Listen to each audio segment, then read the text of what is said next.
What's up, anime fans? James Dowster here, and welcome to another video. And this time, I'll be reviewing the fantastic film Dragon Ball Super Broly.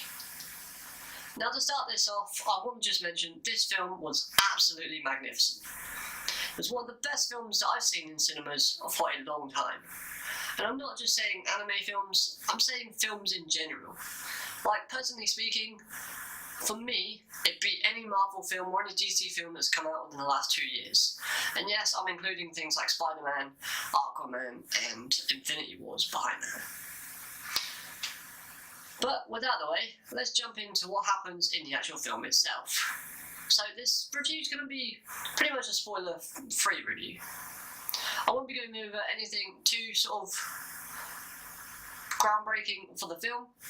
So if you haven't seen it yet, I would highly recommend for you to go watch it. But if you watch this review, you won't get spoiled. So, to start off, I want to say that the animation and the choreography of this film was just fantastic. The animation was top quality, considering the fact that the style of animation changed in this film. It's much different than what the anime series has gone with, but that was a good thing. Because of the fast pace and flying actions that happened in this film, the type of animation that they used worked well, and it just cooperated nicely with everything that was implemented in this film. You didn't have any drop in quality as far as I can see, and everything just flowed with a nice sort of crisp, clear sort of formation. So the animation team that worked on it, I thank you, because it was a beautifully good film. Now, sound and effects. Now, the music and the sound effects used in this film were on point for the most part. Every time a song or a sound effect was put in place, it felt like it should have been there. There was nothing that was out of place, so that was good to see. Now, a few things in this film were changed. And some fans might get annoyed about that, but personally speaking, I thought that they were good changes. And they didn't really hinder what we already knew as a fan to begin with. So, let's start off with the obvious one, Broly. We know Broly is like a outrageously strong, monstrous Saiyan that just shouts Kakarot all the time. And personally, I didn't like that. That was boring. Not really interested in that character. But this new Broly that has been sort of given to us in this film, I'm actually interested in. I'm invested in that character. I like it. He has more lines than just saying Kakarot. He actually has an actual persona, if you will.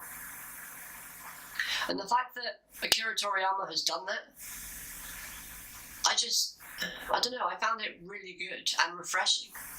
He feels like a new character that was brought into the series, and not just a remake of Broly himself. Like, if I'm honest with you, if they keep this Broly in, and never again use the other Broly, then I'm happy. And the other big change that they did was the Saiyan planet. And Bardock, obviously. I found it really nice how we managed to see Genie in this film, Goku's mother. I think it's the first time we've actually seen her animated. So that was really good to see.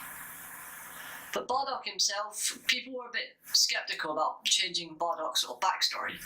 And I'll admit, the Bardock special was good. I didn't like the whole time travel, falling back in time aspect of the Bardock story. But this new sort of telling of Bardock's backstory, again, it was nice. It still showed that his character is still capable and is a good fighter, because he manages to sense that there's danger coming with Frieza looming over the planet. As well as the fact is, it shows that he's not afraid to fight back, even if he's at a disadvantage.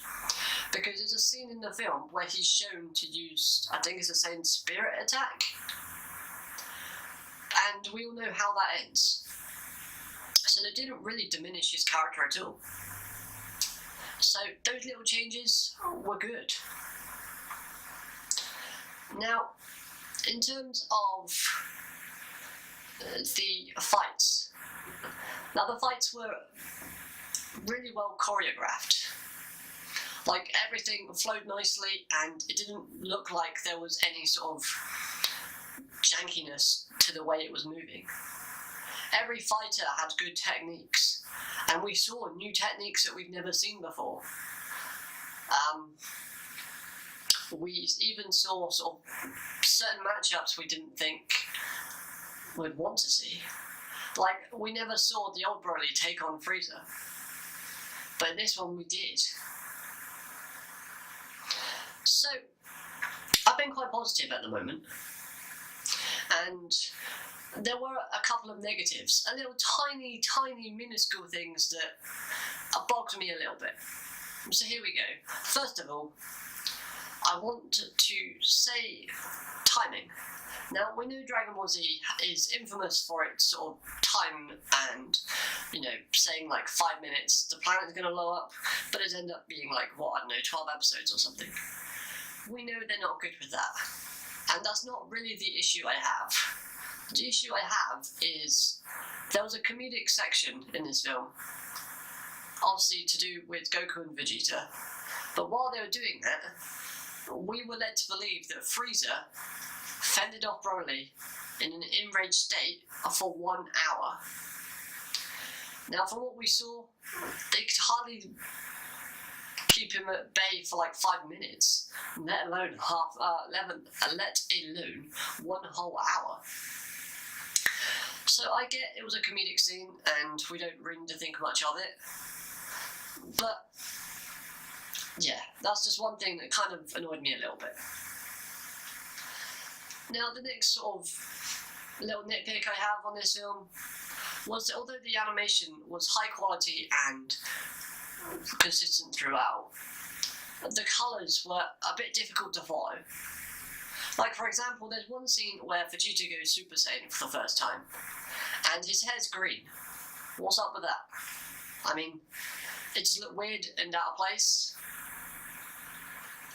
Another example would be, I could never tell towards the end if Broly was actually in a green head form or in his normal Super Saiyan form, because of like the aura always cloaking him. It was kind of weird. But apart from those two things, this film was fantastic. If you're a Dragon Ball Z fan and you haven't seen it yet, I would highly recommend to go out and watch it. This film did have a bit of comedy as well, so if you're wanting that sort of light-heartedness, goofiness in the film, then you're going to get that. Granted, most of it comes from Frieza, but, it's still nice to see. So yes, if I had to give you a favourite scene of mine from this film, I'd have to say it was a Super Saiyan God, the redhead form, transformations, and the utilisation of those forms. It's the first time we actually see Vegeta, and we see him in the trailer with it, obviously, but it's the first time we see it in animated form. And there was like a fiery sort of aura that goes around both Goku and Vegeta in that film that just made me love that transformation even more. As well as the fact is the fighting styles were changed between Goku and Vegeta when using that form, but they were still unique and you would only really want to see them in those particular forms. So that for me was a personal highlight. Let me know down in the comments what your personal highlights of this film are, if you've seen it. If you haven't, what are you looking forward to watching? /see. So that's going to about do it for this review. I'm just going to wrap it up. Smash that like button if you did like this video. Subscribe for more content from me so you never miss a video. But until next time, my name's James Downton and I'm signing off. Catch you later.